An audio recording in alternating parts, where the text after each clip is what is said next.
नमस्कार दोस्तों, आज हम आपको एक अद्भुत यात्रा पर ले चलेंगे। आज हम आपको हनुमान और राक्षस खानी के बीच एक संक्षिप्त तुलना दिखाने जा रहे हैं। यह तुलना न केवल रोचक है, बल्कि हमें बहुत कुछ सिखाती भी है।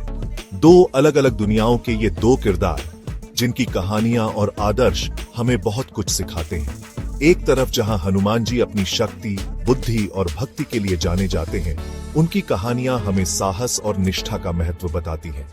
वहीं दूसरी तरफ राक्षस शब्द का ताल्लुक बुरी शक्तियों और नकारात्मकता से है।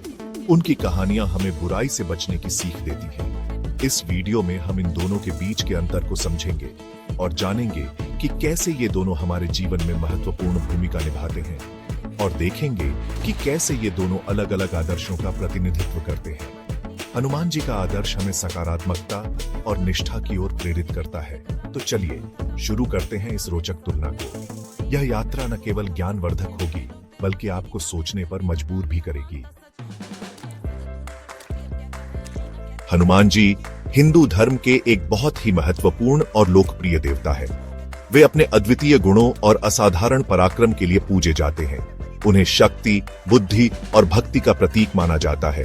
उनकी शक्ति और बुद्धि का कोई मुकाबला नहीं है और उनकी भक्ति की गहराई असीम है। हनुमान जी भगवान शिव के रुद्र अवतार माने जाते हैं। यह उन्हें और भी विशेष बनाता है, क्योंकि वे शिव के अंश हैं और उनकी शक्ति का स्रोत भी शिव ही है।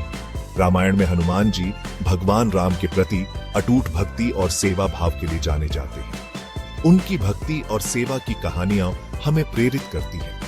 उनकी शक्ति का तो कोई पार नहीं। लंका दहन से लेकर संजीवनी पर्वत उठाने तक उनके अनेकों पराक्रम हमें देखने को मिलते हैं।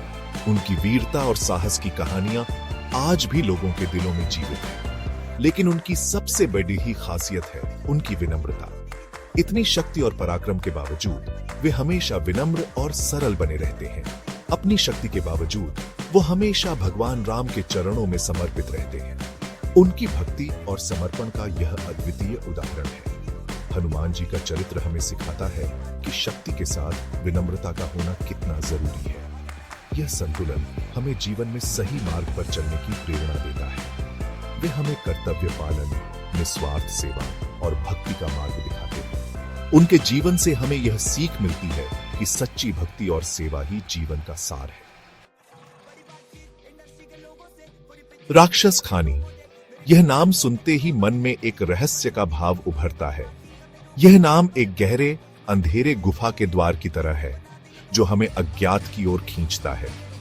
यह नाम किसी प्रसिद्ध धार्मिक ग्रंथ में नहीं मिलता, जिससे यह और भी रहस्यमय बन जाता है।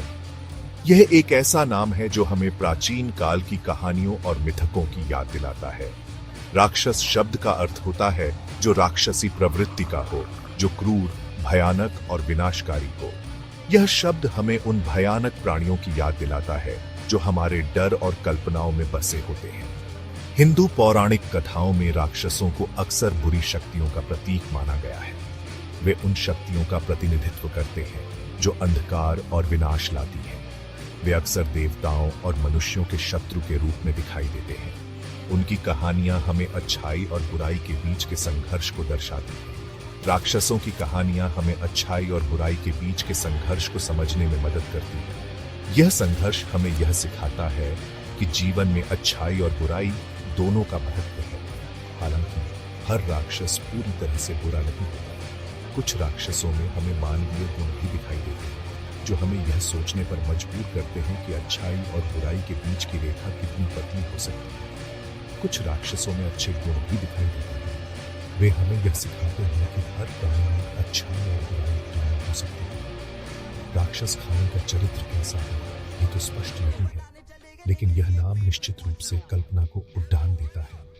यह हमें उन कहानियों और मिथकों की दुनिया में ले जाता है जहां कुछ भी संभव है। तो दोस्तों, यह थी हनुमान और राक्षस खानी के बीच एक संक्षिप्त तुलना, जहां हनुमान जी भक्ति, शक्ति और विनम्रता के प्रतीक हैं, वहीं राक्षस खानी का चरित्र रहस्य और अज्ञात से घिरा हुआ है। हमें उम्मीद है कि आपको यह जानकारी पसंद आई होगी। अगर हां, तो हमारे चैनल को सब्सक्राइब करें और इस वीडियो को लाइक और शेयर करना न भूलें। धन्यवाद।